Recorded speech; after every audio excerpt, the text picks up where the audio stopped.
Good morning and welcome to Wednesday of week 5 with Weaning with Monty. One of his favourites, carrot porridge, courtesy of Joe Wicks, is on the menu for breakfast today, and for lunchtime later on he's got tuna, sweet potato and peas as well. And Nikki asked me today if I'd talk a bit about how to wean for a baby who's got cow's milk protein allergy, and that is something we sort of mention and deal with quite a lot because cow's milk allergy is the most common type of allergy in infants, and about 7% of infants have cow's milk allergy. The good news is that the vast majority grow out of it by the age of 1, and most of them have grown out of it at least by the age of 5, so before they start school they've usually grown out of it. When it comes to weaning, I think when your little one has any type of allergy, it can sometimes add an extra stress or burden to weaning, but there's no reason why it still can't be really good fun, and you can progress with weaning whether you're doing conventional weaning, baby-led, or somewhere in between with a milk allergy. And what I would suggest is when you're making up various recipes, so for instance when you're making up porridge, you make it up with either your express breast milk that you're using, or if you're using one of the prescribed formulas such as Nutramigen, Neocate, then you can use that in your weaning recipes. If you're buying any things from a shop, obviously avoid anything containing milk.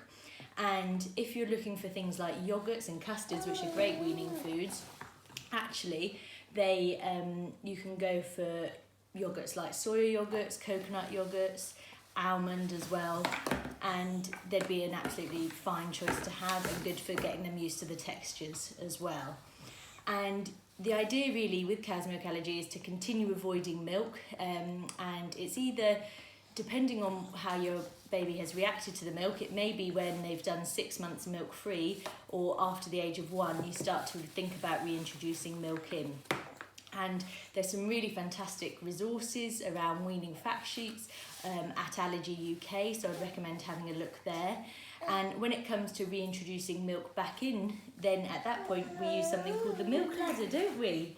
And it's the IMAP milk ladder, and it's a 6-step ladder of how to introduce milk in safely. And it starts off with cooked milk, so in the form of things like malted milk biscuits, and it works its way up through the milk ladder through things like pancakes, then it goes cheese, yogurt and milk. Cow's milk is the final step on that milk ladder.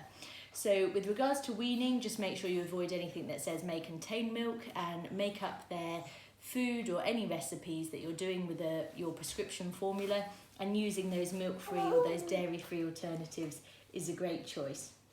So I hope that's helpful, Nikki, and anything else you'd like me to cover, let me know, and equally any other topics people have, let me know. I know Rosetta's asked me tomorrow to cover a bit about food labels when weaning and what to look out for and what to avoid, so again, great question, and I'll cover that tomorrow. As ever, any questions, get in touch with latchtoladle.com.